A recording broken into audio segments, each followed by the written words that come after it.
Today is Thursday, December 22nd. I want to look at the market with an indicator called the ADX, or Average Directional Index. It's part of the Wells-Wilder directional movement system.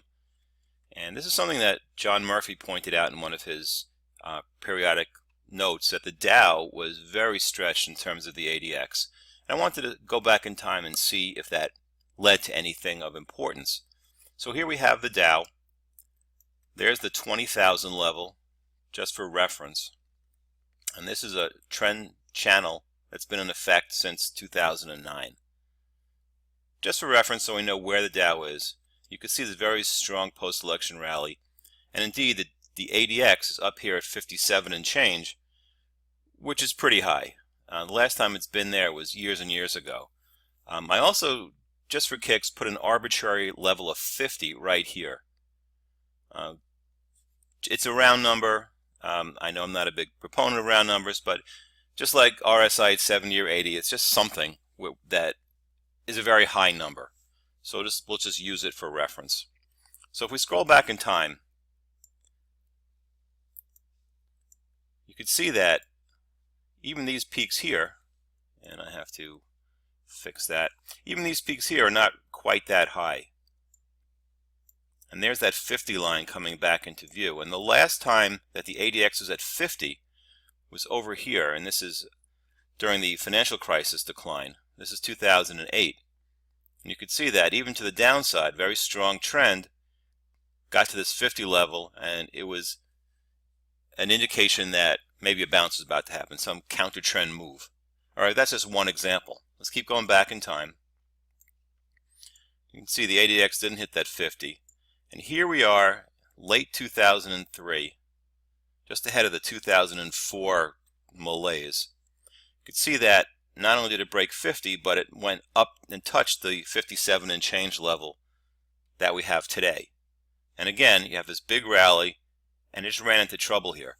But was it a sell signal? Did it really lead to a pullback? And the answer is no. All right, we're moving back in time. And again, here it is highlighted where it moved above 50, not the 57, but above 50. This was a good indication that maybe you should take some chips off the table, wait a little bit. Moving back further. And we're in the 90s already here. So you have a strong rally, hits 50, and kind of stalls out. But again, was there a trading signal? And the answer is no. So here's the one more time that it really went high. This is above the 57 level. Back here in, what is this, 1996. Let's just verify what that is. December 1996. So again, a long rally, got out of hand and led to a pullback. Okay, that time it worked. And we'll go back even further in time, and you can see this completely failed as a sign to take some money off the table. Here's one on the downside in 1994. Well, that kind of worked. And here's one that definitely worked in early 1994. There was a bond market bear going on in this time period, so something else was happening. And just for fun, we'll go back all the way into the crash of 87. If E-signal here is going to let me. Just a couple of indications. There's the crash. And to the downside, got over the 50 level.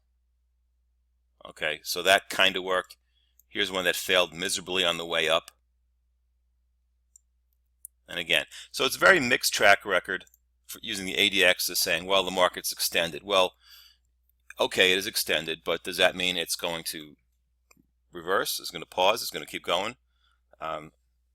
As one of my mentors used to say, the most thing a market can do is get most bullish thing a market could do is get overbought and stay that way. So that's the case with the ADX. So the ADX probably is good as part of the system. You might want to look at other indicators to give you an idea of whether this is truly an extended market or just a strongly trending market. So that's it on ADX. Probably want to do a little more research on it. I wouldn't take this as a sign that the market is definitely going to pull back or even pause. But it's a signal to get us to look at other things and then make a determination on what we want to do about it.